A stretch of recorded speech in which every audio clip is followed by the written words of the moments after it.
പ്രീതികർത്ത സുഹൃത്തുക്കളെ എല്ലാവർക്കും എൻട്രിയിലേക്ക് സ്വാഗതം. ഞാൻ രാജേഷ് സാർ. നമ്മൾ ഇന്നേ ദിവസം ഐക്യരാഷ്ട്രസഭയിലേക്ക് കടക്കുകയാണ്.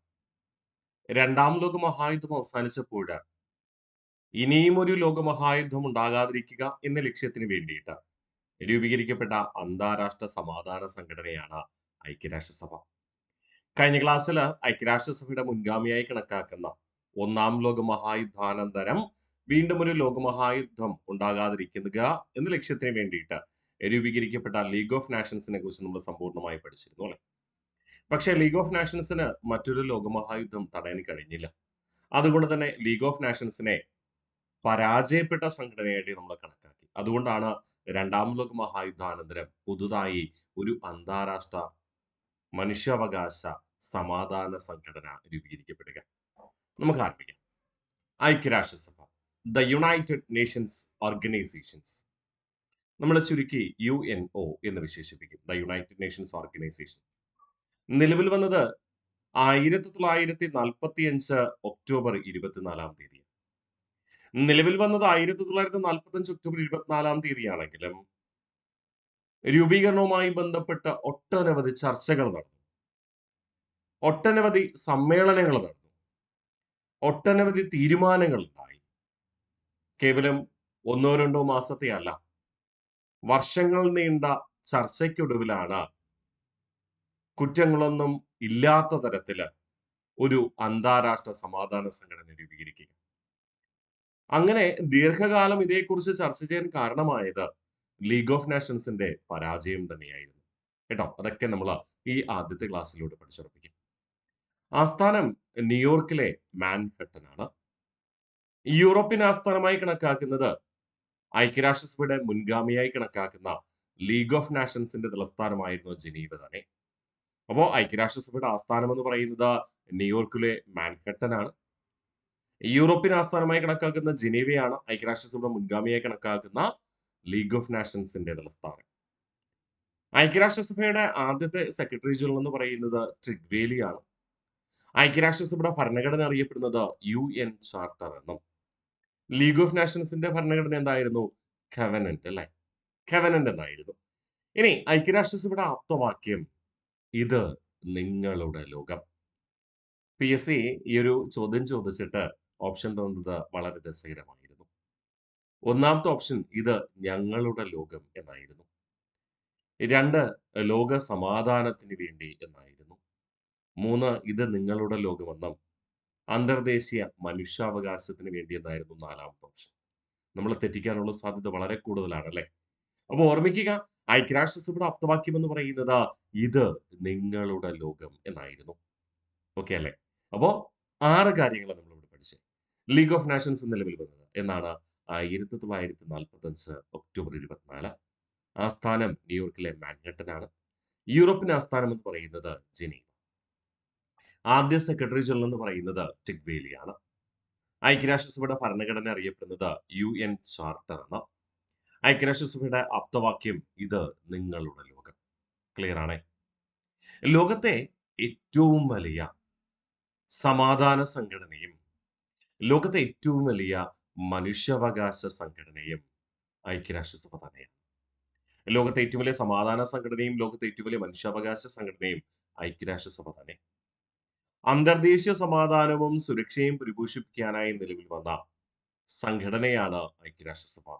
അന്തർദേശീയ സമാധാനം, രാജ്യങ്ങൾ തമ്മിലുള്ള അതിർത്തി തർക്കങ്ങളും മറ്റ് തർക്കങ്ങളും പരിഹരിക്കുക, മനുഷ്യാവകാശ ലംഘനങ്ങൾ ഉണ്ടെങ്കിൽ അത്തരം രാജ്യങ്ങളിൽ ഇടപെട്ട് മനുഷ്യാവകാശ സംരക്ഷണം ഉറപ്പുവരുത്തുക, ഇതൊക്കെ ഐക്യരാഷ്ട്രസഭയുടെ പ്രവർത്തനങ്ങളാണ്. അതുകൊണ്ടാണ് നമ്മൾ ഇങ്ങനെ വിശേഷിപ്പിക്കുക, അന്തർദേശീയ സമാധാനവും സുരക്ഷയും പരിപോഷിപ്പിക്കാനായി നിലവിൽ വന്ന സംഘടനയാണ് എന്താ? ഐക്യരാഷ്ട്രസഭ. നിലവിലെ അംഗസംഖ്യ എന്ന് പറയുന്നത് 193. സംശയമൊന്നും വേണ്ട, 193 തന്നെയാണ്. അത് ഞാൻ വ്യക്തമായി വീണ്ടും എടുത്തു പറയാൻ കാരണം നമ്മുടെ മനസ്സിൽ ചിലപ്പോഴെങ്കിലും 194 അല്ലേ എന്ന ചോദ്യമുണ്ടാകും. അതിന്റെ കാരണം ഞാൻ ഇവിടെ വിശദമാക്കാം. 193 അംഗരാജ്യങ്ങളും ഒരു നിരീക്ഷക പദവിയുള്ള അംഗരാജ്യവുമാണുള്ളത്. അത് പൂർണ്ണ അംഗമല്ല, നിരീക്ഷക പദവിയുള്ള രാജ്യമാണ്. അത് പാലസ്തീന. പാലസ്തീന് ഇടയ്ക്കിടയ്ക്ക് നിരീക്ഷക പദവി അനുവദിക്കും.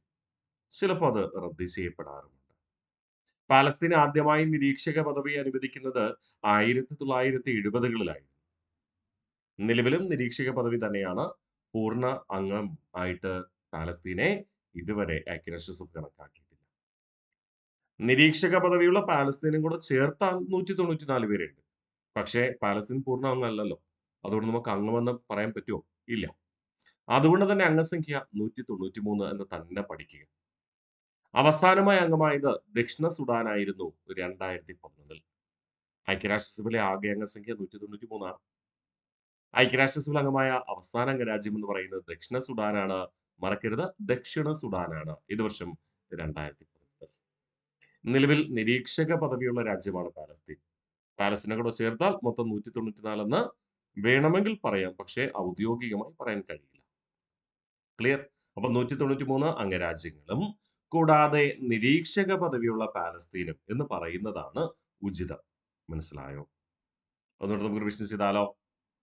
യെസ്, ലോകത്തിലെ ഏറ്റവും വലിയ സമാധാന സംഘടനയും ലോകത്തെ ഏറ്റവും വലിയ മനുഷ്യാവകാശ സംഘടനയും ഐക്യരാഷ്ട്രസഭ തന്നെ. അന്തർദേശീയ സമാധാനവും സുരക്ഷയും പരിപോഷിപ്പിക്കുന്നതിന് വേണ്ടി നിലവിൽ വന്ന സംഘടന. ആകെ അംഗങ്ങൾ 193. അവസാനം അംഗമായ രാജ്യം ദക്ഷിണ സുഡാൻ 2011-ലും. നിലവിൽ നിരീക്ഷക പദവിയുള്ള രാഷ്ട്രം പാലസ്തീനാണ്. ഓക്കെ അല്ലേ? രൂപീകരണത്തിന് കാരണമായ ഉടമ്പടി എന്ന് പറയുന്നത് അറ്റ്ലാന്റിക് ചാർട്ടറാണ്. നമ്മള് രണ്ടാം ലോക മഹായുദ്ധം പഠിച്ചപ്പോൾ അവിടെ ഈ അറ്റ്ലാന്റിക് ചാർട്ടറിനെ കുറിച്ച് ജസ്റ്റ് ഒന്ന് സൂചിപ്പിച്ചിരുന്നു. അറ്റ്ലാന്റിക് ചാർട്ടർ ഒപ്പുവെച്ചത് ആരൊക്കെയാണ്? US പ്രസിഡന്റായ ഫ്രാങ്ക്ലിൻ ഡി റൂസ്വെൽറ്റും ബ്രിട്ടീഷ് പ്രധാനമന്ത്രിയായ വിൻസ്റ്റൺ ചർച്ചിലുമാണ്. ഓക്കെ. ഈ ചാർട്ടർ ഒപ്പുവെച്ചത് 1941 ഓഗസ്റ്റ് 14-ാം തീയതി. 1941 ഓഗസ്റ്റ് 14-ാം തീയതി ബ്രിട്ടീഷ് പ്രധാനമന്ത്രി വിൻസ്റ്റൺ ചർച്ചിലും അമേരിക്കൻ പ്രസിഡന്റ് ഫ്രാങ്ക്ലിൻ ഡി റൂസ്വെൽറ്റും ചേർന്ന് ഒരു ഉടമ്പടി ഒപ്പുവെച്ചു. ആ ഉടമ്പടിയാണ് അറ്റ്ലാന്റിക് ചാർട്ടർ എന്നറിയപ്പെടുക. ഈ ഉടമ്പടിയിൽ പ്രധാനമായുള്ള നിർദ്ദേശം ഇതായിരുന്നു: ലോക സമാധാനത്തിന് വേണ്ടിയിട്ട്, ലോകമഹായുദ്ധം ഇനിയും ഉണ്ടാകാതിരിക്കുന്നതിന് വേണ്ടിയിട്ട് ഒരു സമാധാന സംഘടന ആവശ്യമാണ്. ലീഗ് ഓഫ് നാഷൻസിനെ പോലെ ആകരുത്. ലീഗ് ഓഫ് നാഷൻസിന് പലപ്പോഴും രാജ്യങ്ങളുടെ തർക്കങ്ങളിൽ ഇടപെടാനോ സമാധാനം സ്ഥാപിക്കാനോ കഴിഞ്ഞിരുന്നില്ല. അതുകൊണ്ട് അതിൽ നിന്ന് പാഠം പഠിച്ചുകൊണ്ട് കൃത്യമായി ലോകരാജ്യങ്ങൾക്കിടയിൽ ഇടപെടാനും കഴിയുന്ന ഒരു സംഘടന രൂപീകരിക്കണം എന്നതായിരുന്നു. കാരണം ഒന്നാം ലോക മഹായുദ്ധം കഴിഞ്ഞപ്പോൾ തന്നെ ബ്രിട്ടൻ ഉൾപ്പെടെയുള്ള യൂറോപ്യൻ രാജ്യങ്ങൾ സാമ്പത്തികമായി തകർന്നുപോയി. വീണ്ടും ഒരു യുദ്ധത്തിന് അവര് താല്പര്യം പ്രകടിപ്പിച്ചില്ല. പക്ഷേ ജർമ്മനിയുടെയും ഇറ്റലിയുടെയും തീവ്ര ദേശീയവാദ ആശയപ്രചരണമാണ് യുദ്ധത്തിലേക്ക് നയിക്കുന്നത്. ജർമ്മനിക്കെതിരെ യുദ്ധം പ്രഖ്യാപിച്ചെങ്കിലും ഏകദേശം 6-7 മാസക്കാലം ബ്രിട്ടനോ ഫ്രാൻസോ യുദ്ധത്തിന് തയ്യാറായുമില്ല അല്ലെ? നമ്മളത് കൃത്യമായി പഠിക്കുകയും ചെയ്തിരുന്നു അല്ലെ? അപ്പൊ മറക്കരുത്. അപ്പൊ ഈ രണ്ടാം ലോക മഹായുദ്ധം എങ്ങനെയും അവസാനിപ്പിച്ചുകൊണ്ട് മേലിലൊരു യുദ്ധം ഉണ്ടാകാതിരിക്കുന്നതിന് വേണ്ടിയിട്ട് പരമാവധി പ്രയത്നിക്കുകയാണ് യൂറോപ്യൻ രാജ്യങ്ങളും അമേരിക്കയും ചെയ്യുന്നത്. അതിന്റെ ആദ്യപടിയായിരുന്നു അറ്റ്ലാന്റിക് ചാർട്ടർ എന്ന ഉടമ്പടി. ഐക്യരാഷ്ട്ര സംഘടന എന്ന ആശയം അഥവാ പേര് മുന്നോട്ട് വെച്ചത് ആരായിരുന്നു? ഫ്രാങ്ക്ലിൻ ഡി റൂസ്വെൽറ്റ് ആയിരുന്നു എന്ന് 1942 ജനുവരി മാസം 1-ാം തീയതി നടന്ന വാഷിംഗ്ടൺ സമ്മേളനത്തിൽ വെച്ച്. ഓക്കെ. അപ്പൊ അറ്റ്ലാന്റിക് ചാർട്ടർ ഒപ്പുവെച്ചപ്പോൾ ബ്രിട്ടനും അമേരിക്കയും പറഞ്ഞു നമുക്കൊരു അന്താരാഷ്ട്ര സമാധാന സംഘടന വേണം. അതേ തുടർന്ന് അത് കഴിഞ്ഞ് ഐക്യരാഷ്ട്രസഭ എന്ന പേര് അഥവാ ആശയം മുന്നോട്ട് വെച്ചത് ഫ്രാങ്ക്ലിൻ ഡി റൂസ്വെൽറ്റ് ആയിരുന്നു. ഏത് സമ്മേളനത്തിൽ വെച്ച്? 1942 ജനുവരി 1-ന് നടക്കുന്ന വാഷിംഗ്ടൺ സമ്മേളനത്തിൽ വെച്ച്. തുടർന്ന് ഇതേക്കുറിച്ച് ചർച്ച നടന്ന മോസ്കോ കോൺഫറൻസ് നടന്നത് 1943 ഒക്ടോബർ 30-ാം തീയതി. പ്രധാന രാജ്യങ്ങളായ അമേരിക്കയും ബ്രിട്ടനും സോവിയറ്റ് യൂണിയനും ചൈനയും ഇതിൽ പങ്കെടുക്കുകയാണ്. അമേരിക്ക പങ്കെടുത്തു, ബ്രിട്ടൻ പങ്കെടുത്തു, സോവിയറ്റ് യൂണിയൻ പങ്കെടുത്തു, ചൈന പങ്കെടുത്തു. ഇത് തന്നെയാണ് മോസ്കോ കോൺഫറൻസ് തന്നെയാണ് 1943 ഒക്ടോബർ 30-ന് നടന്ന മോസ്കോ കോൺഫറൻസ് ആണ് യഥാർത്ഥത്തിൽ രൂപീകരണ സമ്മേളനമായിട്ട് നമ്മൾ കണക്കാക്കുക. ആ സമ്മേളനത്തിൽ പങ്കെടുത്ത 4 രാജ്യങ്ങളും കൂടാതെ ബ്രിട്ടന്റെ സുഹൃത്തും അയൽരാജ്യവുമായ ഫ്രാൻസുമാണ് ഐക്യരാഷ്ട്രസഭ രൂപീകരിച്ചപ്പോൾ അതിലെ രക്ഷാസമിതിയിലെ സ്ഥിരാംഗങ്ങളായിട്ട് മാറുക അല്ലേ? അപ്പൊ ഓർമ്മിക്കുക, അടിസ്ഥാനപരമായി ഐക്യരാഷ്ട്രസഭ പ്രാബല്യത്തിൽ വരാൻ കാരണമായത് മോസ്കോ കോൺഫറൻസ് എന്ന് പറയേണ്ടി വരും. ഓക്കെ, ആദ്യവട്ട ചർച്ച നടന്നത് അറ്റ്ലാന്റിക് ചാർട്ടർ എന്ന ഉടമ്പടിയിലൂടെ. അറ്റ്ലാന്റിക് ചാർട്ടർ എന്ന ഉടമ്പടി ഒപ്പുവെച്ചത് 1941 ഓഗസ്റ്റ് 14 ഒപ്പുവെച്ചത് US പ്രസിഡന്റായ ഫ്രാങ്ക്ലിൻ ഡി റൂസ്വെൽറ്റ്, ബ്രിട്ടീഷ് പ്രധാനമന്ത്രിയെ വിൻസ്റ്റൺ ചർച്ചിൽ. ഐക്യരാഷ്ട്ര സംഘടന എന്ന ആശയം അഥവാ പേര് മുന്നോട്ട് വെച്ചത് American president Franklin D Roosevelt ആണ്. 1942 ജനുവരി 1 നടന്ന വാഷിംഗ്ടൺ സമ്മേളനത്തിൽ വെച്ച്. മോസ്കോ കോൺഫറൻസ് വിളിച്ചു ചേർത്തത് 1943 ഒക്ടോബർ 30 നിലവിൽ ഐക്യരാഷ്ട്രസഭയുടെ രക്ഷാസമിതിയിലെ സ്ഥിര അംഗങ്ങളായ ഫ്രാൻസ് ഒഴികെയുള്ള മറ്റ് 4 രാജ്യങ്ങളും ഈ മോസ്കോ കോൺഫറൻസിൽ പങ്കെടുത്തു. അമേരിക്കയും ബ്രിട്ടനും സോവിയറ്റ് യൂണിയനും ചൈനയും. വീണ്ടും തെഹ്റാൻ കോൺഫറൻസ് 1943 നവംബർ 28 മുതൽ ഡിസംബർ 1 വരെ. ഈ തെഹ്റാൻ കോൺഫറൻസിൽ അമേരിക്കയും ബ്രിട്ടനും സോവിയറ്റ് യൂണിയനും പങ്കെടുത്തു. ഈ കാലയളവിൽ ചൈനയിൽ ആഭ്യന്തര കലഹം രൂക്ഷമായതുകൊണ്ട് ചൈന പങ്കെടുത്തില്ല. എങ്കിലും ചൈന പൂർണ്ണമായും ഇതിന് പിന്തുണ പ്രഖ്യാപിച്ചിരുന്നു കേട്ടോ. അപ്പോൾ തെഹ്റാൻ കോൺഫറൻസ് നടക്കുന്നത് എപ്പോഴാ? 1943 നവംബർ 28 മുതൽ ഡിസംബർ 1 വരെ. ഇവിടെയും ഐക്യരാഷ്ട്രസഭയുടെ രൂപീകരണത്തെക്കുറിച്ച് ചർച്ച നടക്കുക. ഐക്യരാഷ്ട്ര സംഘടന രൂപീകരിക്കുവാൻ തീരുമാനിച്ച സമ്മേളനം ഏതാണ്? യാൾട്ട സമ്മേളനം. ഈ യാൾട്ട എന്ന് പറയുന്ന സമ്മേളനം നടക്കുന്നത് USSRന്റെ അധീനതയിലുള്ള ഉക്രൈനിൽ വെച്ചായിരുന്നു. ഉക്രൈൻ അഥവാ യുക്രൈൻ എന്ന് നമ്മൾ പറയും. റഷ്യയുടെ USSRന്റെ അംഗരാജ്യമായ ഉക്രൈനിലെ യാൾട്ട എന്ന സ്ഥലത്ത് വെച്ച് നടന്ന സമ്മേളനത്തിലാണ് ഐക്യരാഷ്ട്ര സംഘടന രൂപീകരിക്കുവാൻ തീരുമാനമെടുത്തത്. ഐക്യരാഷ്ട്രസഭ എന്ന സമാധാന സംഘടന രൂപീകരിക്കണമെന്ന് തീരുമാനമെടുത്ത സമ്മേളനമാണ് യാൾട്ട സമ്മേളനം. നടന്നത് ഉക്രൈനിൽ വെച്ച്. എന്ന് 1945 ഫെബ്രുവരി 4 മുതൽ 11 വരെ. ഇവിടെ ആരൊക്കെ പങ്കെടുത്തു? യെസ്, അമേരിക്കൻ പ്രസിഡന്റായ ഫ്രാങ്ക്ലിൻ ഡി റൂസ്വെൽറ്റ്, ബ്രിട്ടീഷ് പ്രധാനമന്ത്രിയെ വിൻസ്റ്റൺ ചർച്ചിൽ, പിന്നെ USSRന്റെ ഭരണാധികാരിയെ സ്റ്റാലിൻ. ഓക്കെ അല്ലേ? കഴിഞ്ഞ ക്ലാസ്സിൽ നമ്മൾ രണ്ടാം ലോക മഹായുദ്ധാനന്തരം ജർമ്മനിയുടെ തീവ്ര ദേശീയ പ്രസ്ഥാനം വീണ്ടും രൂപീകരിക്കാതിരിക്കുന്നതിന് വേണ്ടിയിട്ട് ജർമ്മനിയെ രണ്ടായി വേർതിരിക്കണം എന്ന് തീരുമാനിച്ചു എന്ന് പറഞ്ഞു. ആ തീരുമാനമെടുത്തതും ഏത് സമ്മേളനം തന്നെയാണ്? ഈ യാൾട്ട സമ്മേളനം തന്നെയാണ്. ഓർമ്മയുണ്ടോ? നമ്മൾ പഠിച്ചു അല്ലേ? യെസ്, മറക്കല്ലേ. അപ്പോൾ ഐക്യരാഷ്ട്ര സംഘടന രൂപീകരിക്കുവാൻ തീരുമാനിക്കപ്പെട്ട സമ്മേളനം ഏതാണ്? യാൾട്ട സമ്മേളനം. എവിടെ വെച്ച് നടന്നു? ഉക്രൈനിൽ വെച്ച് നടന്നു. എന്ന് 1945 ഫെബ്രുവരി 4 മുതൽ 11 വരെ. പങ്കെടുത്തത് അമേരിക്കൻ ഭരണാധികാരിയായ റൂസ്വെൽറ്റ്, ബ്രിട്ടീഷ് പ്രധാനമന്ത്രി ചർച്ചിൽ, പിന്നെ സ്റ്റാലിൻ. USSRന്റെ ഭരണാധികാരി. ഓക്കെ അല്ലേ? അപ്പോൾ പ്രധാനപ്പെട്ട സമ്മേളനങ്ങൾ പഠിച്ചുറപ്പിക്കാം. യെസ്, 4 സമ്മേളനങ്ങൾ പഠിച്ചു അല്ലേ? പിന്നെ ഒരു ഉടമ്പടി. അങ്ങനെ 5 കാര്യങ്ങൾ. ഈ 5 കാര്യങ്ങൾ മനസ്സിലുണ്ടാവണം. വളരെ പ്രാധാന്യമുണ്ട്. ഐക്യരാഷ്ട്രസഭയുടെ രൂപീകരണത്തിലേക്ക് നയിച്ച ഉടമ്പടിയും 4 സമ്മേളനങ്ങളും. ഒന്നുകൂടെ റിവിഷൻസ് ഉറപ്പിക്കാം. അപ്പോൾ രൂപീകരണത്തിന് കാരണമായ ഉടമ്പടി എന്താണ്? Atlantic charter. അറ്റ്ലാന്റിക് ചാർട്ടർ ഒപ്പുവെച്ചത് 1941 ഓഗസ്റ്റ് 14. അറ്റ്ലാന്റിക് ചാർട്ടർ ഒപ്പുവെച്ച നേതാക്കൾ USA പ്രസിഡന്റായ ഫ്രാങ്ക്ലിൻ ഡി റൂസ്വെൽറ്റ്, ബ്രിട്ടീഷ് പ്രധാനമന്ത്രി വിൻസ്റ്റൺ ചർച്ചിൽ. ഐക്യരാഷ്ട്ര സംഘടന എന്ന ആശയം അഥവാ പേര് മുന്നോട്ട് വെച്ചത് American president Franklin D Roosevelt ആണ്. ഇന്ന് 1942 ജനുവരി 1 വാഷിംഗ്ടൺ സമ്മേളനത്തിൽ വെച്ച്. മോസ്കോ കോൺഫറൻസ് വിളിച്ചു ചേർത്തത് 1943 ഒക്ടോബർ 30 എന്തിന്? അന്താരാഷ്ട്ര സമാധാന സംഘടനയുടെ തുടർ ചർച്ചകൾക്ക് വേണ്ടിയിട്ട്. അമേരിക്കയും ബ്രിട്ടനും സോവിയറ്റ് യൂണിയനും ചൈനയും പങ്കെടുത്തു. തെഹ്റാൻ കോൺഫറൻസ് വിളിച്ചു ചേർത്തത് 1943 നവംബർ മാസം 28 മുതൽ ഡിസംബർ മാസം 1 വരെ. അമേരിക്കയും ബ്രിട്ടനും സോവിയറ്റ് യൂണിയനും പങ്കെടുത്തു.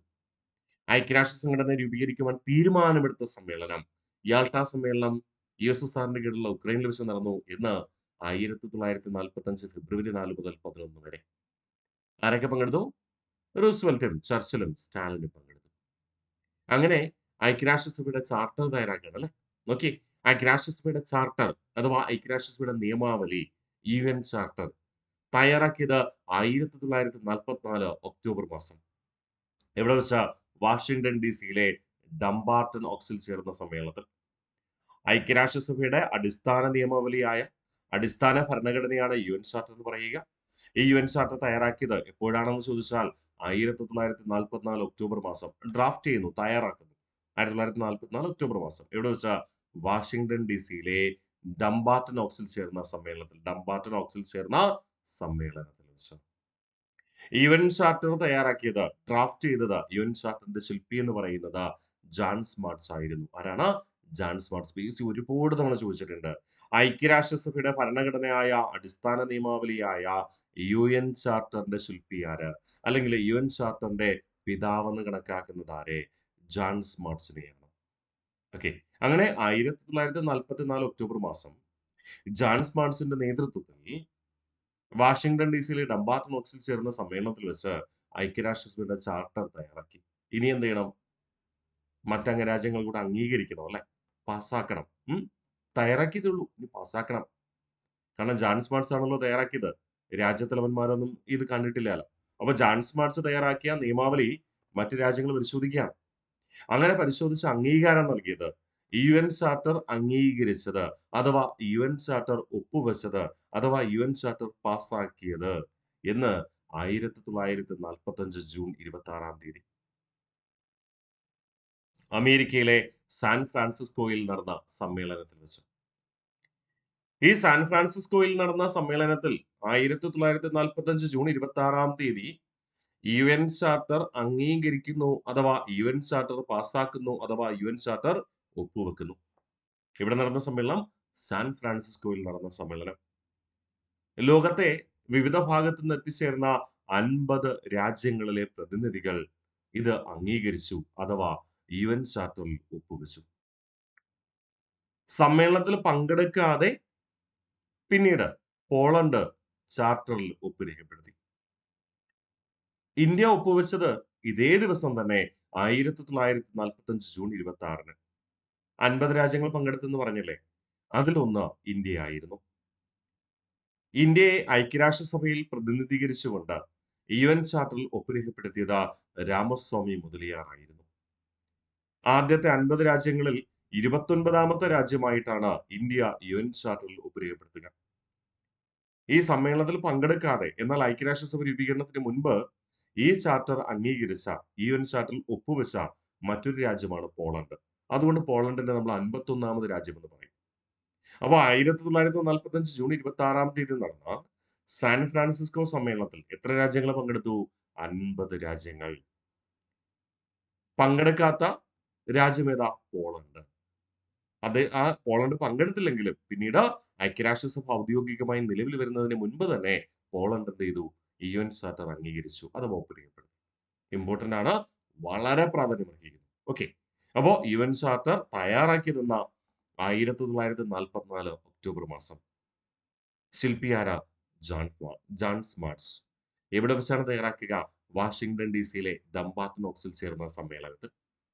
യുഎൻ ചാർട്ടർ ഒപ്പുവെച്ചത് 1945 ജൂൺ 26, അഥവാ യുഎൻ ചാർട്ടർ അംഗീകരിച്ചത്, അഥവാ യുഎൻ ചാർട്ടർ പാസ്സാക്കിയത് എന്ന 1945 ജൂൺ 26 സാൻ ഫ്രാൻസിസ്കോ സമ്മേളനത്തിൽ. 50 രാജ്യങ്ങളിലെ പ്രതിനിധികൾ പങ്കെടുത്തു. സമ്മേളനത്തിൽ പങ്കെടുക്കാതെ പിൽക്കാലത്ത് ഒപ്പ് രേഖപ്പെടുത്തിയ ആദ്യ രാജ്യം പോളണ്ടാണ്. അതായത് 51ാമത് രാജ്യം പോളണ്ടാണ്. ചാർട്ടറിൽ ഇന്ത്യ ഒപ്പുവെച്ചത് 45 ജൂൺ 26 തീയതി തന്നെ 29ാം രാജ്യമായി.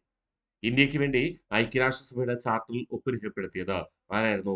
രാമസ്വാമി മുതലിയാറാണ്. പിഎസ്സി ഒരുപാട് തവണ ചോദിച്ചിട്ടുണ്ട്, മറക്കരുത്. പേര് രാമസ്വാമി മുതലിയാർ. ഓക്കെ. തുടർന്ന് യുഎൻ ഐക്യരാഷ്ട്രസഭ എന്ന സംഘടന ഔദ്യോഗികമായിട്ട് നിലവിൽ വന്നത് 1945 ഒക്ടോബർ 24. 1944 ചാർട്ടർ ഡ്രാഫ്റ്റ് ചെയ്ത് തുടങ്ങുന്നു. ആ ചാർട്ടർ 45 ജൂൺ മാസം അംഗീകരിക്കപ്പെടുന്നു. തുടർന്ന് 1945 ഒക്ടോബർ 24 തീയതി പ്രാബല്യത്തിൽ വരുന്നു. ഐക്യരാഷ്ട്രസഭ എന്ന ഒരു സമാധാന സംഘടന ഉണ്ടാകണമെന്ന് ആദ്യമായി ചർച്ച ചെയ്യപ്പെട്ട ഉടമ്പടി അറ്റ്ലാന്റിക് ചാർട്ടർ ആയിരുന്നു. ഏത് വർഷം? 1941 അല്ലെ? ഏകദേശം 4 വർഷത്തെ ചർച്ചകൾക്കും സമ്മേളനങ്ങൾക്കും ഒടുവിൽ ഐക്യരാഷ്ട്രസഭ പ്രാബല്യത്തിൽ വന്നു, നിലവിൽ വന്നു എന്ന് 1945 ഒക്ടോബർ 24. അതുകൊണ്ട് ഐക്യരാഷ്ട്രസഭ ദിനമായി കണക്കാക്കുന്നത്, യുഎൻ ദിനമായി കണക്കാക്കുന്നത് ഒക്ടോബർ 24 തന്നെ. യുഎൻ ദിനമായി കണക്കാക്കുന്നത് ഒക്ടോബർ 24. ഇന്ത്യ ഐക്യരാഷ്ട്രസഭയുടെ ചാർട്ടർ അംഗീകരിച്ചത് 1945 ജൂൺ മാസം 26 ആണെങ്കിലും ഐക്യരാഷ്ട്രസഭയിൽ ഇന്ത്യ ഔദ്യോഗികമായി അംഗമായി മാറുന്നത് 1945 ഒക്ടോബർ 30 മറന്നുപോകല്ലേ. ഐക്യരാഷ്ട്രസഭയുടെ ഭരണഘടനയായ അടിസ്ഥാന നിയമാവലിയായ UN ചാർട്ടറിൽ ഇന്ത്യ 29ാമത് രാജ്യമായി ഒപ്പുരേഖപ്പെടുത്തിയത് 1945 ജൂൺ 26 തന്നെ.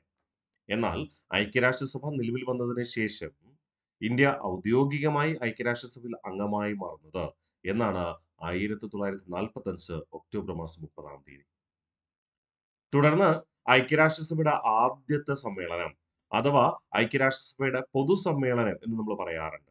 ഐക്യരാഷ്ട്രസഭയുടെ ആദ്യ സമ്മേളനം അല്ലെങ്കിൽ ഐക്യരാഷ്ട്രസഭയുടെ ആദ്യത്തെ പൊതുസമ്മേളനം എന്ന് പറഞ്ഞാൽ അംഗങ്ങളായ എല്ലാ രാജ്യങ്ങളിലെയും പ്രതിനിധികൾ പങ്കെടുത്ത ആദ്യ പൊതുസമ്മേളനം നടന്നത് 1946 ലണ്ടനിൽ വെച്ചാണ്. അതിനെ നമ്മൾ പൊതുസഭയുടെ സമ്മേളനം എന്ന് വിളിക്കും. നമ്മൾ ഐക്യരാഷ്ട്രസഭയുടെ ഘടകങ്ങൾ പൊതുസഭയുടെ കാര്യങ്ങൾ പഠിക്കുമ്പോൾ അവിടെ വീണ്ടും ഇക്കാര്യം ഓർമ്മിപ്പിക്കും. അതുകൊണ്ട് ദയവായി ഓർമ്മിക്കുക, ഐക്യരാഷ്ട്രസഭയുടെ ആദ്യ സമ്മേളനം അഥവാ ഐക്യരാഷ്ട്രസഭയുടെ ആദ്യത്തെ പൊതുസമ്മേളനം നടന്നത് എവിടെ വെച്ചാണ്? 1946 ലണ്ടനിൽ വെച്ച്. പൊതുസഭ എന്ന് പറയുമ്പോൾ അംഗരാഷ്ട്രങ്ങൾക്കെല്ലാം അംഗരാഷ്ട്രങ്ങളുടെ പ്രതിനിധികൾക്ക് പങ്കെടുക്കാൻ കഴിയുന്ന എല്ലാ പ്രതിനിധികൾക്കും പങ്കെടുക്കാൻ കഴിയുന്ന സമ്മേളനം. ഒരു രാജ്യത്തിന് 5 പ്രതിനിധിയൊക്കെ അയക്കാം, അത് നമ്മൾ പഠിക്കും. അങ്ങനെ എല്ലാ അംഗരാഷ്ട്രങ്ങൾക്കും പങ്കെടുക്കാൻ കഴിയുന്ന സമ്മേളനമാണ് പൊതുസമ്മേളനം. അങ്ങനെ ആദ്യമായി പൊതുസമ്മേളനം നടക്കുന്നത് 1946 ലണ്ടനിൽ വെച്ചിട്ടാണ്. ക്ലിയർ ആണ്? സിമ്പിൾ അല്ലേ? നിങ്ങൾ കാണാതെ പഠിക്കാൻ നിൽക്കരുത്. കാര്യം മനസ്സിലാക്കിയാൽ സിമ്പിളാണ്. ഓട്ടോമാറ്റിക്കലി നമുക്ക് ഓർമ്മ വരും കാര്യം മനസ്സിലായാൽ. അപ്പോൾ രൂപീകരണവുമായി ബന്ധപ്പെട്ട അറ്റ്ലാന്റിക് ചാർട്ടറും മറ്റ് 5 സമ്മേളനങ്ങളും. UN ചാർട്ടർ തയ്യാറാക്കി 44 ഒക്ടോബർ. ചാർട്ടർ അംഗീകരിക്കപ്പെടുന്നത് പാസാക്കുന്നത് 45 ജൂൺ. അതിന്റെ അടിസ്ഥാനത്തിൽ ഐക്യരാഷ്ട്രസഭ എന്ന സംഘടന ഔദ്യോഗികമായി നിലവിൽ വരുന്നത് 45 ഒക്ടോബർ 24. ഇന്ത്യ ഔദ്യോഗികമായി അംഗമായി മാറുന്നത് 45 ഒക്ടോബർ 30. ഐക്യരാഷ്ട്രസഭയുടെ ആദ്യത്തെ പൊതുസമ്മേളനം നടന്നത് ലണ്ടനിൽ വെച്ച്. ഇത് വർഷം 1946. സെറ്റാണേ? ഗുഡ്. അടുത്ത നമുക്ക് പഠിക്കാം. യെസ്. ഐക്യരാഷ്ട്രസഭയുടെ ചിഹ്നം അംഗീകരിക്കുന്നത് 1946 ഡിസംബർ 7 ഐക്യരാഷ്ട്രസഭ രൂപീകരിച്ചു എന്ന ഔദ്യോഗികമായി നിലവിൽ വന്ന 1945 ഒക്ടോബർ 24. അതിനുശേഷമാണ് ചിഹ്നം അംഗീകരിക്കുക. 2 ഒലിവ് ചില്ലകൾക്കിടയിൽ ലോകരാഷ്ട്രങ്ങളുടെ ഭൂപടം. അതായിരുന്നു ഐക്യരാഷ്ട്രസഭയുടെ ചിഹ്നം. പതാക അംഗീകരിക്കുന്നത് 1947 ഒക്ടോബർ 20. പതാക അംഗീകരിച്ചത് 1947 ഒക്ടോബർ 20. പതാകയുടെ നിറം എന്ന് പറയുന്നത് ഇളം നീല. നിലവിൽ പതാക ഇളം നീല നിറത്തിലുള്ള പതാകയിൽ 2 ഒലിവ് ചില്ലകൾക്കിടയിൽ ലോകരാഷ്ട്രങ്ങളുടെ ഭൂപടം. അതാണ് ഔദ്യോഗികമായി ഐക്യരാഷ്ട്രസഭയുടെ നിലവിലെ പതാക. ഓക്കെ, അപ്പോ ചിഹ്നം പതാകയിൽ ആലേഖനം ചെയ്തിട്ടുണ്ട്. പതാകയുടെ നിറം നീലയാണ്. 2 ഒലിവ് ചില്ലകൾക്കിടയിൽ ലോകരാഷ്ട്രങ്ങളുടെ ഭൂപടം. എന്താണ് ഈ ഒലിവ് ചില്ല? സമാധാനത്തിന്റെ പ്രതീകമായി കണക്കാക്കുന്ന വൃക്ഷമാണ് ഒലിവ് മരം അഥവാ ഒലിവ് ചില്ല. ഓക്കെ, നമ്മള് അമേരിക്കൻ വിപ്ലവം പഠിച്ചപ്പോൾ അവിടെ ഇതേക്കുറിച്ച് ഒന്ന് സൂചിപ്പിച്ചിട്ടുണ്ടായിരുന്നു. അമേരിക്കയിലെ തീർത്ഥാടക പിതാക്കന്മാർ എന്നറിയപ്പെടുന്ന കുടിയേറി പാർത്ത ഇംഗ്ലീഷുകാർ ബ്രിട്ടീഷ് രാജാവിന് ഒരു നിവേദനം സമർപ്പിച്ചു. 1774 ഒന്നാം ഫിലാഡൽഫിയ കോൺഗ്രസിന് ശേഷം അത് എന്ത് പേരിൽ അറിയപ്പെട്ടു? ഒലിവ് ബ്രാഞ്ച് നിവേദനം എന്ന പേരിൽ അറിയപ്പെട്ടു. ഞങ്ങൾ സമാധാനമാണ് ആഗ്രഹിക്കുന്നത്, അല്ലാതെ നിങ്ങൾക്കെതിരെ വിപ്ലവത്തിനല്ല. പക്ഷേ ഞങ്ങളുടെ അറിവോടുകൂടി മാത്രം ഞങ്ങളുടെ മേൽ നികുതി ചുമത്തുക, ഞങ്ങളുടെ മേൽ ആധിപത്യം സ്ഥാപിക്കാതിരിക്കുക, ഞങ്ങൾക്കും ഞങ്ങളുടേതായ അവകാശങ്ങളുണ്ട് എന്ന് ഓർമ്മപ്പെടുത്തൽ. അല്ലെ? ഒലിവ് ബ്രാഞ്ച് നിവേദനം നമ്മൾ പഠിച്ചു. യെസ്. അപ്പോ ഒലിവ് ചില്ലകൾ എന്ന് പറയുമ്പോൾ സമാധാനത്തിന്റെ പ്രതീകമാണ്. സമാധാനത്തിന്റെ പ്രതീകമായി കണക്കാക്കുന്ന പക്ഷി ഏതെന്ന് ചോദിച്ചാൽ പ്രാവാണ്, നമുക്കറിയാം അല്ലേ? അപ്പൊ മറന്നു പോകല്ലേ. അപ്പോ ഐക്യരാഷ്ട്രസഭയുടെ ചിഹ്നം അംഗീകരിച്ചത് 1946 ഡിസംബർ 7. എന്തായിരുന്നു ചിഹ്നം? 2 ഒലിവ് ചില്ലകൾക്കിടയിലെ ലോകരാഷ്ട്രങ്ങളുടെ ഭൂപടം. പതാക അംഗീകരിക്കുന്നത് 1947 ഒക്ടോബർ 20. ഇളം നീല നിറത്തിലുള്ള പതാകയായിരുന്നു. നിലവിൽ അംഗമല്ലാത്ത ഏഷ്യൻ രാജ്യം എന്ന് പറയുന്നത് തായ്വാനാണ്. അംഗമല്ലാത്ത യൂറോപ്യൻ രാജ്യം വത്തിക്കാനും. പക്ഷേ വത്തിക്കാനെ സംബന്ധിച്ചിട്ട് തായ്വാനുമായി ഒരുപാട് വ്യത്യാസമുണ്ട് കേട്ടോ. വത്തിക്കാൻ എന്ന് പറയുന്ന രാജ്യം യൂറോപ്പിലെ ഇറ്റലി എന്ന രാജ്യത്തിനുള്ളിൽ സ്ഥിതി ചെയ്യുന്ന ഒരു രാജ്യമാണ്. പൗരന്മാരില്ലാത്ത രാജ്യമാണ്. റോമൻ കത്തോലിക്ക മതവിശ്വാസത്തിന്റെ അഥവാ ലത്തീൻ കത്തോലിക്ക മതവിശ്വാസത്തിന്റെ വൈദികര്, പുരോഹിതന്മാരാണ് അവിടെ താമസിക്കുക. മാർപ്പാപ്പയും കർദിനാളന്മാരും മറ്റു പുരോഹിതന്മാരും. വത്തിക്കാൻ എന്ന രാജ്യത്ത് ആർക്കും പൗരത്വമില്ല. അതുകൊണ്ട് തന്നെ ഔദ്യോഗിക അംഗമല്ല. പക്ഷേ വത്തിക്കാൻ ഐക്യരാഷ്ട്രസഭയുടെ പ്രത്യേക ഏജൻസികളുമായി എല്ലാം സഹകരിച്ച് പ്രവർത്തിക്കുന്നു. ഈവൻ യുനെസ്കോ ആയിക്കോട്ടെ, യുനെസെഫ് ആയിക്കോട്ടെ, ഇവയുമായി ഇല്ല. ഓക്കെ. പക്ഷേ ഏഷ്യൻ രാജ്യമായ തായ്വാൻ പലപ്പോഴും ഐക്യരാഷ്ട്രസഭയുടെ സ്പെഷ്യൽ ഏജൻസികളുമായിട്ടൊന്നും സഹകരിച്ച് പ്രവർത്തിക്കാത്ത രാജ്യമാണ്. എങ്കിലും നിലവിൽ ഐക്യരാഷ്ട്രസഭയിൽ അംഗമല്ലാത്ത പ്രധാന രാജ്യം ഏഷ്യൻ രാജ്യം എന്ന് പറയുന്ന തായ്വാനും യൂറോപ്യൻ രാജ്യം എന്ന് പറയുന്ന വത്തിക്കാനും. പാലസ്തീന് നിരീക്ഷക പദവിയുണ്ട്. അത് നമ്മൾ ആൾറെഡി പറഞ്ഞല്ലോ. പൂർണ്ണ അംഗമല്ല എങ്കിലും നിരീക്ഷക പദവിയുള്ള രാഷ്ട്രമാണ് എന്താ പാലസ്തീൻ. ഓക്കെ അല്ലേ? സെറ്റാണേ? ഇത്രയും സെറ്റാണേ? യെസ്. ബാക്കി ഐക്യരാഷ്ട്രസഭയുടെ ഔദ്യോഗിക ഭാഷകൾ എന്ന് പറയുന്നത് 6 എണ്ണമാണ്. എന്തൊക്കെയാ? Chinese, English, French, Russian, Spanish, പിന്നെ Arabic. Chinese, English, French, Russian, Spanish, Arabic. രക്ഷാസമിതിയിലെ 5 അംഗരാജ്യങ്ങളുടെ ഭാഷ സ്വീകരിച്ചു എന്ന് നമുക്ക് പറയാം. ചൈന രക്ഷാസമിതിയിലെ അംഗമാണ്. ചൈനീസ് ഉപയോഗിച്ചു. ചൈനീസ് മാൻഡാരിൻ എന്നാണ് നമ്മൾ പറയുക. ചൈനീസ് അഥവാ ചൈനീസ് മാൻഡാരിൻ കേട്ടോ, രണ്ടും ഒന്നാണ്. പിന്നെ ഇംഗ്ലീഷ്, ബ്രിട്ടന്റെയും അമേരിക്കയുടെയും ഔദ്യോഗിക ഭാഷ എന്ത് തന്നെ? ഇംഗ്ലീഷ് തന്നെ. ഗ്രാമർ അനുസരിച്ച് വ്യത്യാസമൊക്കെ ഉണ്ട് അല്ലേ? സ്പെല്ലിങ്ങിൽ അനുസരിച്ച് ഇംഗ്ലീഷും അമേരിക്കൻ ഇംഗ്ലീഷും വ്യത്യാസമുണ്ട്. എങ്കിലും പൊതുവായി ഇംഗ്ലീഷ്, അത് ബ്രിട്ടന്റെയും അമേരിക്കയുടെ ഔദ്യോഗിക ഭാഷ ഇംഗ്ലീഷ് ആണല്ലോ. ഫ്രാൻസിന്റെ ഔദ്യോഗിക ഭാഷ ഫ്രഞ്ച്, റഷ്യയുടേത് റഷ്യനുമാണ്. അപ്പോൾ രക്ഷാസമിതിയിൽ 5 രാജ്യങ്ങളുടെ ഭാഷ സ്വീകരിച്ചു. കൂടാതെ യൂറോപ്യൻ സംസ്കാരത്തിന്റെ ലാംഗ്വേജ് ആണ് സ്പാനിഷ് എന്ന് പറയുന്നത്. നമുക്കറിയാം, നമ്മൾ ലാറ്റിൻ അമേരിക്കൻ വിപ്ലവം പഠിച്ചു അല്ലേ? ലാറ്റിൻ അമേരിക്ക എന്ന് അറിയപ്പെടുന്നത് എന്താണ്? യൂറോപ്യൻ രാജ്യമായ സ്പെയിനും മറ്റൊരു യൂറോപ്യൻ രാജ്യമായ പോർച്ചുഗലും കോളനികളാക്കി മാറ്റിയ തെക്കേ അമേരിക്കയിലെയും വടക്കേ അമേരിക്കയിലെയും രാജ്യങ്ങളെയാണ് നമ്മൾ പൊതുവായി ലാറ്റിൻ അമേരിക്കൻ രാജ്യങ്ങൾ എന്ന് വിളിക്കുക. എന്തുകൊണ്ട് ലാറ്റിൻ അമേരിക്കൻ രാജ്യങ്ങൾ എന്ന് വിളിച്ചു എന്ന് ചോദിച്ചാൽ, സ്പെയിൻ, പോർച്ചുഗൽ എന്നീ രാജ്യങ്ങൾ കത്തോലിക്ക ക്രിസ്തുമത വിശ്വാസത്തിൽ, റോമൻ കത്തോലിക്ക മതവിശ്വാസത്തിലുള്ളവരാണ്. റോമൻ കത്തോലിക്ക മതവിശ്വാസത്തിന്റെ പ്രാർത്ഥന ലത്തീൻ ഭാഷയിലായിരുന്നു. അതുകൊണ്ട് റോമൻ കത്തോലിക്ക വിശ്വാസം എന്ത് പേരിലും അറിയപ്പെടുന്നു? ലത്തീൻ കത്തോലിക്ക മതവിശ്വാസം എന്ന് അറിയപ്പെടുന്നു. തെക്കേ അമേരിക്കയിലെയും വടക്കേ അമേരിക്കയിലെയും സ്പാനിഷ്, പോർച്ചുഗീസ് കോളനികളിൽ ഇവര് ഈ ലത്തീൻ ക്രിസ്തുമതം പ്രചരിപ്പിച്ചു. അങ്ങനെ ആ രാജ്യങ്ങൾ പൊതുവായിട്ട് ലാറ്റിൻ അമേരിക്ക, ലത്തീൻ അമേരിക്ക എന്ന പേരിൽ അറിയപ്പെടുന്നു. അതില് പോർച്ചുഗലിന്റെ കോളനി തെക്കേ അമേരിക്കൻ രാജ്യമായ ബ്രസീൽ മാത്രമായിരുന്നു. മറ്റെല്ലാ രാജ്യങ്ങളിലും കോളനി സ്ഥാപിച്ചത് സ്പെയിനും. അപ്പൊ ചുരുക്കി പറഞ്ഞു കഴിഞ്ഞാൽ, നിലവിൽ ബ്രസീലിലെ പ്രധാന ഭാഷ ഏതാണ്? പോർച്ചുഗീസ് ആണ്. ബ്രസീലിലെ പ്രധാന ഭാഷ ഏതാ? പോർച്ചുഗീസ് ആണ് കേട്ടോ. അതുപോലെ മറ്റ് ലാറ്റിൻ അമേരിക്കൻ രാജ്യങ്ങളിലെ പ്രധാന ഭാഷ ഏതാ? സ്പാനിഷും. അപ്പൊ ചുരുക്കി പറഞ്ഞു കഴിഞ്ഞാല്, ലോകത്തെ 7 വൻകരകളില് 2 വൻകരകളിൽ പ്രധാനമായി ഉപയോഗിക്കുന്നത് സ്പാനിഷ് ഭാഷയാണ്. അതുകൊണ്ട് എന്ത് ചെയ്തു? സ്പാനിഷ് ഭാഷ കൂടെ ഐക്യരാഷ്ട്രസഭയുടെ ഔദ്യോഗിക ഭാഷയായി രൂപീകരിക്കുന്ന സമയത്ത് തന്നെ സ്വീകരിച്ചിരുന്നു. പിന്നെ അറബിക്.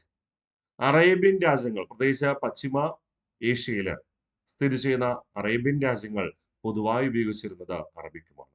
അതുകൊണ്ട് 1973 അവസാനമായി അറബിക് എന്ന ഭാഷയും ഉൾപ്പെടുത്തി.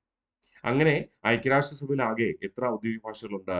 6 ഔദ്യോഗിക ഭാഷകളുണ്ട്. ഏതൊക്കെ? Chinese, English, French, Russian, Spanish, Arabic. അവസാനം കൂട്ടിച്ചേർക്കപ്പെട്ടത് അറബിക് ആയിരുന്നു. ഏത് വർഷം?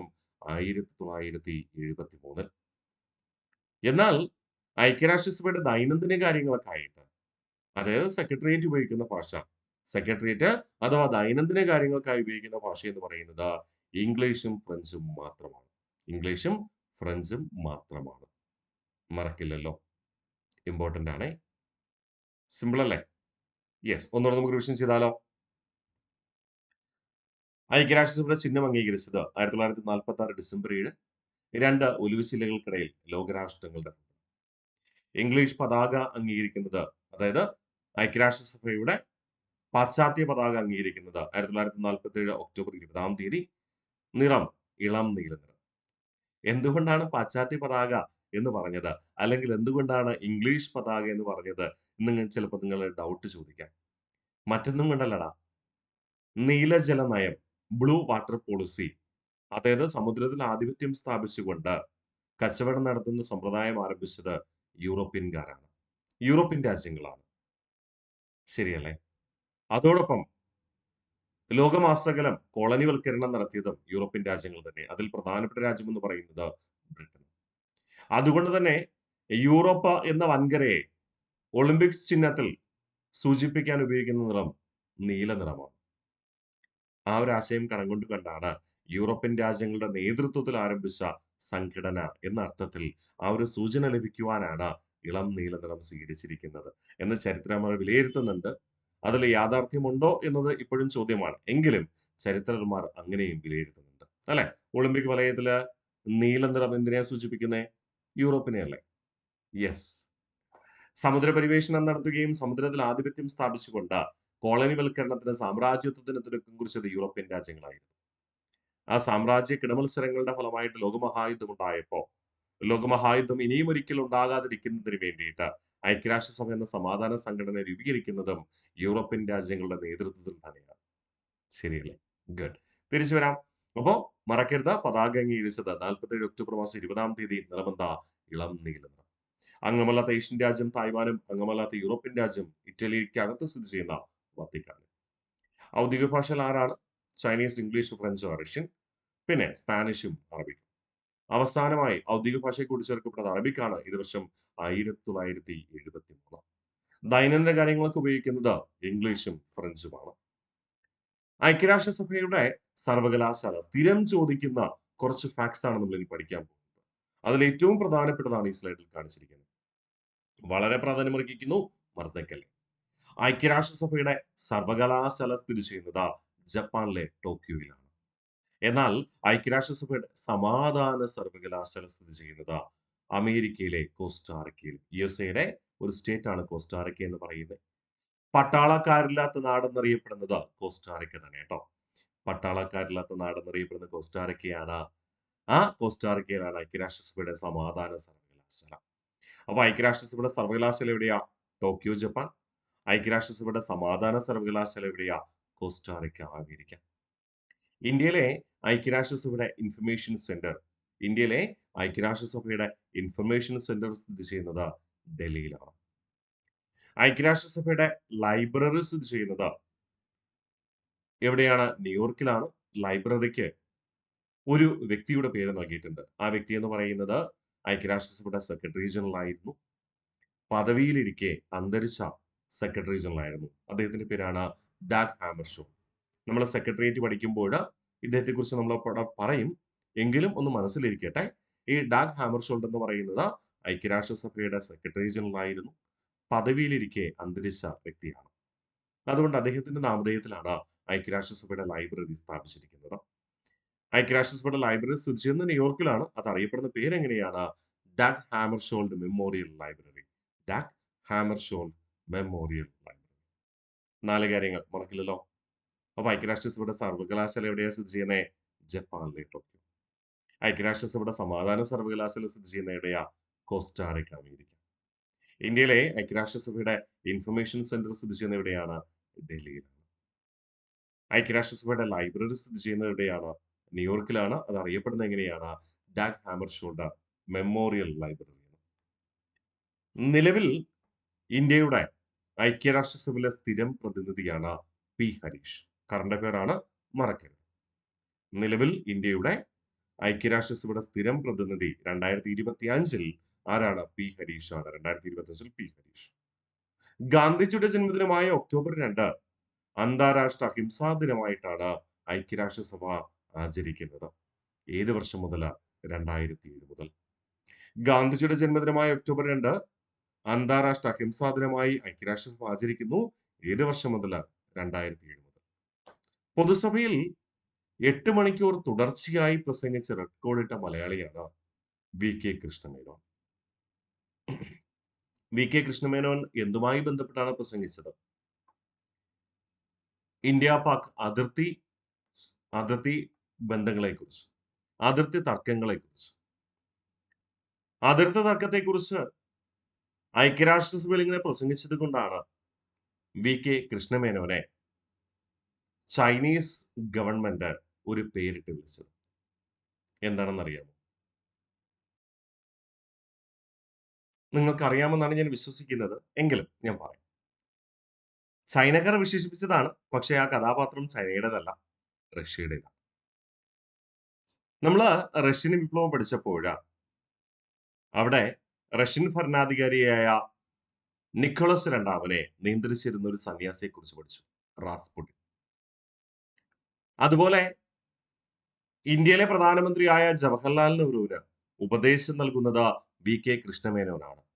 അതുകൊണ്ടാണ് അതിർത്തി തർക്കത്തെക്കുറിച്ച്, അത് ഇന്ത്യയും പാകിസ്ഥാനുമാണെങ്കിലും ഇന്ത്യയും ചൈനയുമാണെങ്കിലും അതിർത്തി തർക്കത്തെക്കുറിച്ച് ഐക്യരാഷ്ട്രസഭയിൽ പ്രസംഗിച്ച വി കെ കൃഷ്ണമേനോനാണ് ജവഹർലാൽ നെഹ്റുവിന് ബുദ്ധി ഉപദേശിച്ചു കൊടുക്കുന്നത് എന്ന അർത്ഥത്തിൽ ചൈനീസ് ഭരണാധികാരികൾ ഒളിഞ്ഞും തെളിഞ്ഞും വി കെ കൃഷ്ണമേനോനെ ഇന്ത്യൻ റാസ്പുട്ടിൻ എന്നാണ് വിശേഷിപ്പിച്ചിരുന്നത്.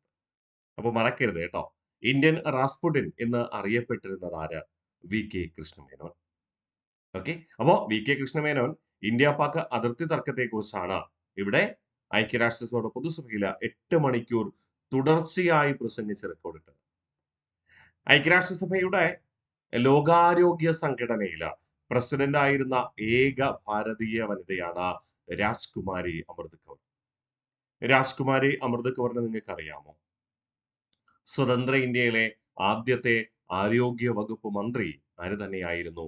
രാജ്കുമാരി അമൃത് കൗർ തന്നെയായിരുന്നു. അത് വെച്ച് കണക്ട് ചെയ്യാം.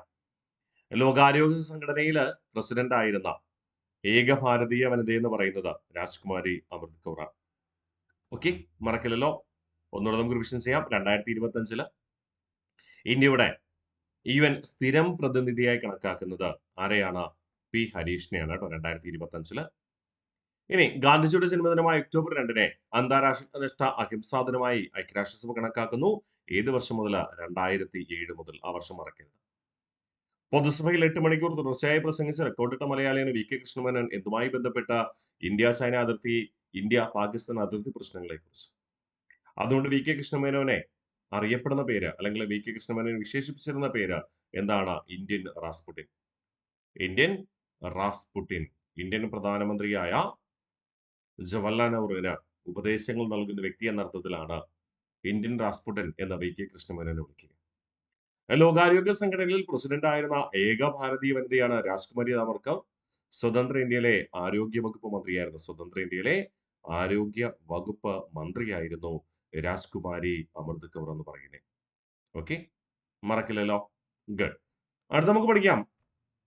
ഐക്യരാഷ്ട്രസഭയുടെ സിവിൽ പോലീസ് ഉപദേഷ്ടാവായി നിയമിക്കപ്പെട്ട ഇന്ത്യക്കാരിയാണ് ആര്? കിരൺ ബേദി. ഐക്യരാഷ്ട്രസഭയുടെ സിവിൽ പോലീസ് ഉപദേഷ്ടാവായി നിയമിതയായ ഇന്ത്യക്കാരാണ് കിരൺ ബേദി. ഐക്യരാഷ്ട്രസഭയുടെ അണ്ടർ സെക്രട്ടറി ആയിരുന്ന ആദ്യ ഇന്ത്യക്കാരനാണ് ശശി തരൂർ. ഐക്യരാഷ്ട്രസഭയുടെ സെക്രട്ടറി ജനറൽ സ്ഥാനത്തേക്ക് മത്സരിച്ചുവെങ്കിലും അദ്ദേഹം പരാജയപ്പെടുകയാണ് ഉണ്ടായത്. അതിനുശേഷമാണ് അദ്ദേഹം ഇന്ത്യയുടെ രാഷ്ട്രീയത്തിൽ സജീവമാകുന്നത്, തിരഞ്ഞെടുപ്പുകളിൽ ലോക്സഭാ തിരഞ്ഞെടുപ്പ് മത്സരിച്ച് വിജയിക്കുന്നത്. കേട്ടോ, അപ്പോ മറക്കരുത്, ഐക്യരാഷ്ട്രസഭയുടെ സിവിൽ പോലീസ് ഉപദേഷ്ടാവായി നിയമിക്കപ്പെട്ട ആദ്യ ഇന്ത്യക്കാരി എന്ന് പറയുന്നത് കിരൺ ബേദിയാണ്.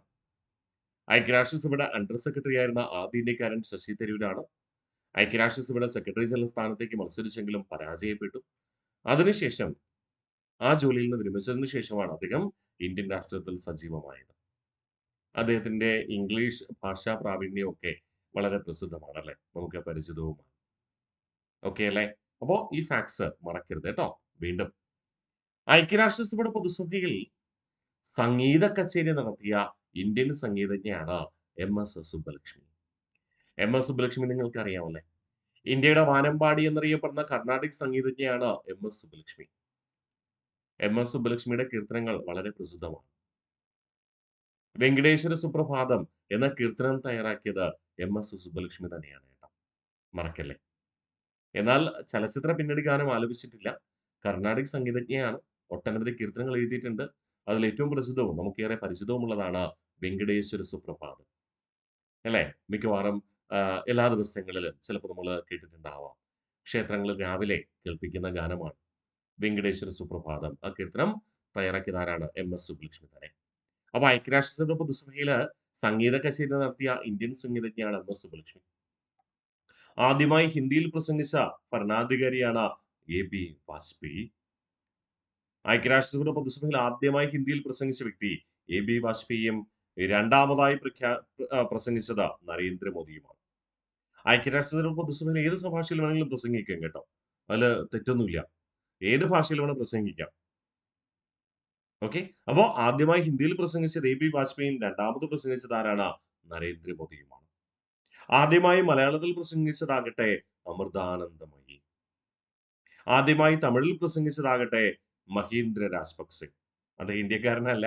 എങ്കിലും തമിഴ് എന്ന് പറഞ്ഞതോട് നമ്മളത് കൂട്ടിച്ചേർത്തതാണ് കേട്ടോ. ശ്രീലങ്കൻ ഭരണാധികാരിയായ മഹീന്ദ്ര രാജപക്സെ. ഓക്കെ.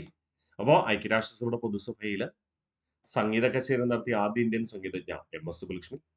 ഐക്യരാഷ്ട്രസഭയുടെ പൊതുസഭയില് ആദ്യമായി ഹിന്ദിയിൽ പ്രസംഗിച്ചത് എ.ബി. വാജ്പേയി. ഐക്യരാഷ്ട്രസഭയുടെ പൊതുസഭയില് രണ്ടാമത് ഹിന്ദിയിൽ പ്രസംഗിച്ചത് നരേന്ദ്രമോദി. ഐക്യരാഷ്ട്രസഭയുടെ പൊതുസഭയിൽ ആദ്യമായി മലയാളത്തിൽ പ്രസംഗിച്ചത് അമൃതാനന്ദമയി. ഐക്യരാഷ്ട്രസഭയുടെ പൊതുസഭയിൽ ആദ്യമായി തമിഴിൽ പ്രസംഗിച്ചത് മഹീന്ദ്ര രാജപക്സെ. സെറ്റാണ്. ഫാക്ട്സ് ആണ്, ഇമ്പോർട്ടന്റ് ആണ്. പൊതുസേവനത്തിനുള്ള യുണൈറ്റഡ് നേഷൻസ് ഗ്ലോബൽ അവാർഡ് നേടിയ കേരള മുഖ്യമന്ത്രിയായിരുന്നു ഉമ്മൻചാണ്ടി. പൊതുസേവനത്തിനുള്ള യുണൈറ്റഡ് നേഷൻസ് ഗ്ലോബൽ അവാർഡ് നേടിയ കേരള മുഖ്യമന്ത്രി ഉമ്മൻചാണ്ടി. ശൈശവ വിവാഹ നിരക്ക് ഗണ്യമായി കുറയ്ക്കുന്നതിനെ ആരംഭിച്ച കന്യാശ്രീ പ്രഗൽഭ എന്ന പദ്ധതിക്ക് അവാർഡ് ലഭിച്ച പശ്ചിമ ബംഗാൾ മുഖ്യമന്ത്രിയാണ് മമതാ ബാനർജി. ശൈശവ വിവാഹ നിരക്ക് ഗണ്യമായി കുറയ്ക്കുന്നതിന് വേണ്ടിയിട്ട് ആരംഭിച്ച കന്യാശ്രീ പ്രഗൽഭ എന്ന പദ്ധതിക്ക് അവാർഡ് ലഭിച്ച പശ്ചിമ ബംഗാൾ മുഖ്യമന്ത്രിയാണ് ആര്? മമതാ ബാനർജി. മറക്കില്ല എന്ന് കരുതിക്കോട്ടെ. റീസെന്റ് ചോദിച്ച ക്വസ്റ്റ്യൻ കൂടെയാണ് കേട്ടോ ഇത് രണ്ടും. അതുകൊണ്ട് ദയവായി ഓർമ്മിക്കുവാനായിട്ട് ശ്രമിക്കുക. അപ്പോൾ ഐക്യരാഷ്ട്രസഭയുടെ രൂപീകരണവുമായി ബന്ധപ്പെട്ട ഐക്യരാഷ്ട്രസഭയുടെ പ്രധാന വസ്തുതകൾ നമ്മൾ ഈ ക്ലാസ്സിലൂടെ പഠിച്ചുറപ്പിച്ചു. ഓക്കെ. അവസാനം പറഞ്ഞ ഫാക്ട്സ് ഒന്നുകൂടെ റിവിഷൻ ചെയ്തിട്ട് ബാക്കി മൊത്തത്തിൽ ഒന്ന് റിവിഷൻ ചെയ്ത് അവസാനിപ്പിക്കാം. ഐക്യരാഷ്ട്രസഭയുടെ സിവിൽ പോലീസ് ഉപദേഷ്ടാവായി നിയമിക്കപ്പെട്ട ഇന്ത്യക്കാരി കിരൺ ബേദി. ഐക്യരാഷ്ട്രസഭയുടെ അണ്ടർ സെക്രട്ടറി ആയിരുന്ന ആദ്യ ഇന്ത്യക്കാരൻ ശശി തരൂരാണ്. അദ്ദേഹം UN സെക്രട്ടറി ജനറൽ സ്ഥാനത്തേക്ക് മത്സരിച്ചെങ്കിലും പരാജയപ്പെട്ടു പോയി. മത്സരിച്ച ആദ്യ ഇന്ത്യക്കാരൻ എന്ന പ്രത്യേകത അദ്ദേഹത്തിന് അവകാശപ്പെട്ടതാണ്. ഐക്യരാഷ്ട്രസഭയുടെ പൊതുസഭയിൽ സംഗീത കച്ചേരി നടത്തിയ ഇന്ത്യൻ സംഗീതജ്ഞ എം.എസ്. സുബ്ബലക്ഷ്മിയാണ്. ഐക്യരാഷ്ട്രസഭയുടെ പൊതുസഭയിൽ ആദ്യമായി ഹിന്ദിയിൽ പ്രസംഗിച്ചത് എ.ബി. വാജ്പേയി. ഐക്യരാഷ്ട്രസഭയുടെ പൊതുസഭയിൽ രണ്ടാമത് ഹിന്ദിയിൽ പ്രസംഗിച്ചത് നരേന്ദ്രമോദി. പൊതുസഭയിൽ ആദ്യമായിട്ട് മലയാളത്തിൽ പ്രസംഗിച്ചത് അമൃതാനന്ദമയി. ഐക്യരാഷ്ട്രസഭയുടെ പൊതുസഭയിൽ ആദ്യമായി തമിഴിൽ പ്രസംഗിച്ചത് ശ്രീലങ്കൻ ഭരണാധികാരിയായ മഹീന്ദ്ര രാജപക്സെ. പൊതുസേവനത്തിനായുള്ള യുണൈറ്റഡ് നേഷൻസ് ഗ്ലോബൽ അവാർഡ് നേടിയ കേരള മുഖ്യമന്ത്രിയാണ് ഉമ്മൻചാണ്ടി. ശൈശവ വിവാഹ നിരക്ക് ഗണ്യമായി കുറയ്ക്കുന്നതിന് വേണ്ടിയിട്ട് ആരംഭിച്ച കന്യാശ്രീ പ്രഗൽഭ എന്ന പദ്ധതിക്ക് അവാർഡ് ലഭിച്ച പശ്ചിമ ബംഗാൾ മുഖ്യമന്ത്രിയാണ് മമതാ ബാനർജി. സെറ്റാണേ. ഓക്കെ. അപ്പൊ നമ്മളിന്ന് പഠിച്ച കാര്യങ്ങൾ പൂർണ്ണമായിട്ട് നമ്മൾ റിവിഷൻ ചെയ്താലോ? യെസ്, ആരംഭിക്കാം. ഐക്യരാഷ്ട്രസഭ. ഐക്യരാഷ്ട്രസഭ നിലവിൽ വന്നത് 1945 ഒക്ടോബർ 24. ആസ്ഥാനം അമേരിക്കയിലെ ന്യൂയോർക്കിലെ മാൻഹട്ടൻ.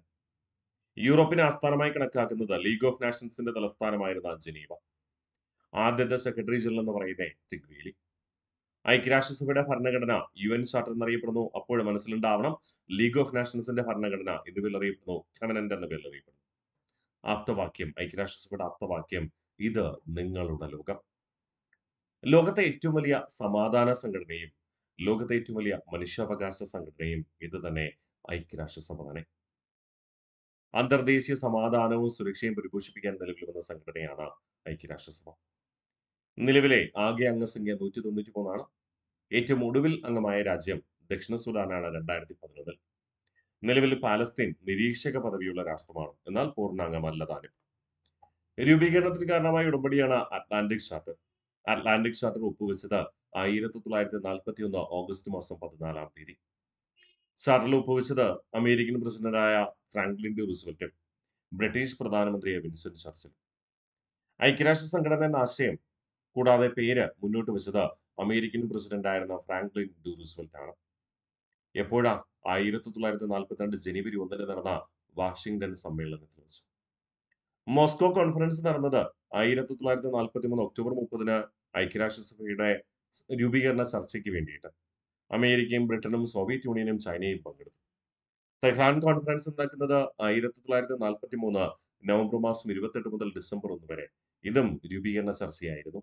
അമേരിക്കയും ബ്രിട്ടനും സോവിയറ്റ് യൂണിയനും പങ്കെടുത്തു. ഐക്യരാഷ്ട്ര സംഘടന രൂപീകരിക്കാൻ തീരുമാനിക്കപ്പെട്ട സമ്മേളനം 1945 ഫെബ്രുവരി 4 മുതൽ 11 വരെ ഉക്രൈനിലെ യാൾട്ട എന്ന സ്ഥലത്ത് വെച്ച് നടന്ന സമ്മേളനം. അതുകൊണ്ട് ഇതിനെ യാൾട്ട കോൺഫറൻസ് എന്ന് വിളിക്കുന്നു. അമേരിക്കൻ പ്രസിഡന്റ് റൂസ്വെൽറ്റും ബ്രിട്ടീഷ് പ്രധാനമന്ത്രി വിൻസ്റ്റൺ ചർച്ചിലും ജോസഫ് സ്റ്റാലിനും ഇതിൽ പങ്കെടുത്തിരുന്നു. ഐക്യരാഷ്ട്രസഭയുടെ അടിസ്ഥാന നിയമാവലിയാണ് UN ചാർട്ടർ എന്ന് നമ്മൾ പറഞ്ഞിരുന്നല്ലോ. ആ ഭരണഘടനയായ UN ചാർട്ടർ തയ്യാറാക്കിയത്, ഡ്രാഫ്റ്റ് ചെയ്തത് 1944 ഒക്ടോബർ മാസം വാഷിംഗ്ടൺ ഡിസിയിലെ ഡംബാർട്ടൺ ഹൗസിൽ ചേർന്ന സമ്മേളനത്തിൽ വെച്ച്. UN ചാർട്ടറിന്റെ ശില്പിയായി കണക്കാക്കുന്നത് ജാൻ സ്മാർട്സിനെയാണ്. ജാൻ സ്മാർട്സ് തയ്യാറാക്കിയ ഈ UN ചാർട്ടർ പാസ്സാക്കുന്നത് അഥവാ ഔദ്യോഗികമായി അംഗീകരിക്കുന്നത് അഥവാ ഒപ്പുവെക്കുന്നത് 1945 ജൂൺ 26 ലോകത്തെ വിവിധ കോണുകളിൽ നിന്ന് പങ്കെടുത്ത 50 രാജ്യങ്ങൾ അംഗീകരിക്കുകയാണ്. അപ്പോ UN ചാർട്ടർ ഒപ്പുവെച്ചത് 1945 ജൂൺ 26 ഇവിടെ വെച്ച സാൻ ഫ്രാൻസിസ്കോ സമ്മേളനത്തിൽ വെച്ച്. 50 രാജ്യങ്ങളിലെ പ്രതിനിധികൾ ഒപ്പ് രേഖപ്പെടുത്തി. സമ്മേളനത്തിൽ പങ്കെടുക്കാതെ 51ാമതായി ഒപ്പ് രേഖപ്പെടുത്തിയത് പോളണ്ട്. 51ാമതായി ഒപ്പ് രേഖപ്പെടുത്തിയത് പോളണ്ടാണ്. അത് മനസ്സിലുണ്ടാവട്ടെ കേട്ടോ. ഇന്ത്യ ഒപ്പ് രേഖപ്പെടുത്തിയത് 29ാമതായിട്ട് എന്ന് തന്നെ 45 ജൂൺ 26 തന്നെ.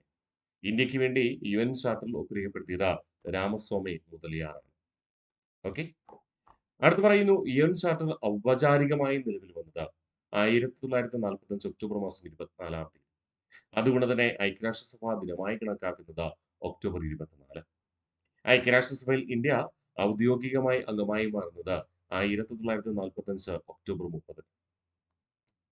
ഐക്യരാഷ്ട്രസഭയുടെ ആദ്യ പൊതുസമ്മേളനം അഥവാ ആദ്യ സമ്മേളനം നടക്കുന്നത് 1946 ലണ്ടനിൽ വെച്ച്. എല്ലാ രാഷ്ട്രങ്ങളിലെയും പ്രതിനിധികൾക്ക് പങ്കെടുക്കാൻ കഴിയുന്ന പൊതുസമ്മേളനം.